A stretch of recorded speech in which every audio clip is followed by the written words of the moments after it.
ದಕ್ಷಿಣ ಕಾಶಿ ನಂಜನಗೂಡಿಗೆ ಆಗಮಿಸಿದ ಸಂವಿಧಾನ ಜಾಗೃತಿ ಜಾಥಾ ರಥಕ್ಕೆ ಪುಷ್ಪಾರ್ಚನೆ ಮಾಡುವ ಮೂಲಕ ಶಾಸಕ ದರ್ಶನ್ ಧ್ರುವನಾರಾಯಣ್ ಸ್ವಾಗತ ಕೋರಿದರು. ಜಾಗೃತಿ ಜಾಥಾಗೆ ಮಹಿಳೆಯರಿಂದಲೂ ಕೂಡ ಪೂರ್ಣಕುಂಭ ಸ್ವಾಗತ ಸಿಕ್ಕಿತು. ನಂಜನಗೂಡಿನ ಅಂಬೇಡ್ಕರ್ ವೃತ್ತದಲ್ಲಿ ಅಂಬೇಡ್ಕರ್ ಪ್ರತಿಮೆಗೆ ಮಾಲಾರ್ಪಣೆಯ ನಂತರ ವೇದಿಕೆ ಕಾರ್ಯಕ್ರಮದಲ್ಲಿ ಸಂವಿಧಾನ ಕರಡು ಪ್ರತಿ ವಿಧಾನ ಬೋಧನೆ ಮಾಡಲಾಯಿತು. ನಂತರದಲ್ಲಿ ಸಂವಿಧಾನ ಜಾಗೃತಿ ಜಾಥಾ ರಥವು ದೇವರಸನಹಳ್ಳಿ, ಸೆಂದುವಳ್ಳಿ ಗ್ರಾಮಗಳತ್ತ ಹೊರಟಿತು. ಸರ್ವಧರ್ಮ ಸಮಭಾವದ ಪ್ರಜಾಸತ್ತಾತ್ಮಕ ಗಣರಾಜ್ಯವಾಗಿ ರಚಿಸಲು ಮತ್ತು ಅದರ ಸಮಸ್ತ ನಾಗರಿಕರಿಗೆ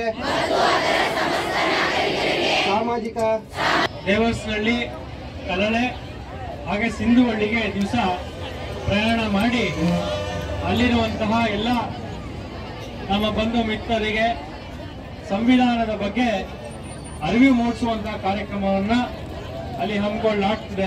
ಈ ದಿವಸ ತುಂಬಾ ಖುಷಿ ಆಗ್ತಿದೆ. ಯಾಕೆಂತಂದ್ರೆ ನಾನು ಒಬ್ಬ ಕಾನೂನಿನ ವಿದ್ಯಾರ್ಥಿಯಾಗಿ ನಮ್ಮ ಲಾ ಸ್ಕೂಲ್ನಲ್ಲಿ ಓದ್ತಿರೋ ಸಂದರ್ಭದಲ್ಲಿ 5 ವರ್ಷಗಳ ಕಾಲ ನಿರಂತರವಾಗಿ ಒಂದು ಕಾನೂನು ಅರಿವು ನೆರವು ಕ್ಯಾಂಪ್ಗಳಲ್ಲಿ ನಾನು ಭಾಗವಹಿಸ್ಕೊಂಡು ಬರ್ತಾ ಇದ್ದೆ. ನಾವು ಕೂಡ 5 ವರ್ಷಗಳಲ್ಲಿ ಸುಮಾರು 20 ರಿಂದ 25 ಹಳ್ಳಿಗಳಿಗೆ ಭೇಟಿಯನ್ನು ನೀಡಿ 3 ದಿನ ಅಲ್ಲೇ ಠಿಕಾಣೆಯನ್ನ ಹೂಡಿ ಅಲ್ಲಿನ ಜನತೆಗೆ ಕಾನೂನಿನ ಬಗ್ಗೆ ಅರಿವು ಹಾಗೆ ಕಾನೂನಿನ ನೆರವನ್ನು ಕೂಡ ನೀಡುವಂತ ಪದ್ಧತಿನ ನಾವು ರೂಢಿ ಮಾಡ್ಕೊಂಡು ಬರ್ತಾ ಇದ್ದೇವೆ.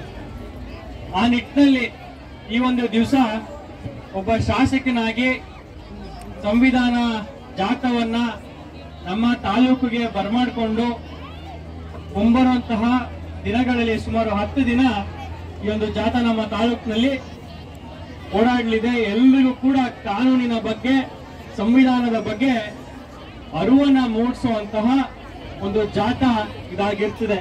ಆದ್ರಿಂದ ಈ ದಿವಸ ಒಬ್ಬ ಕಾನೂನಿನ ವಿದ್ಯಾರ್ಥಿಯಾಗಿ, ಒಬ್ಬ ವಕೀಲನಾಗಿ ನನಗೆ ಈ ಒಂದು ಕಾರ್ಯಕ್ರಮದ ಬಗ್ಗೆ ತುಂಬಾ ಹೆಮ್ಮೆ ಆಗ್ತಿದೆ. ಆದ್ರಿಂದ ಬಹು ಮುಖ್ಯವಾಗಿ ನಮ್ಮೆಲ್ಲರ ನೆಚ್ಚಿನ ನಾಯಕರು, ಈ ರಾಜ್ಯ ಕಂಡಂತಹ ಧೀಮಂತ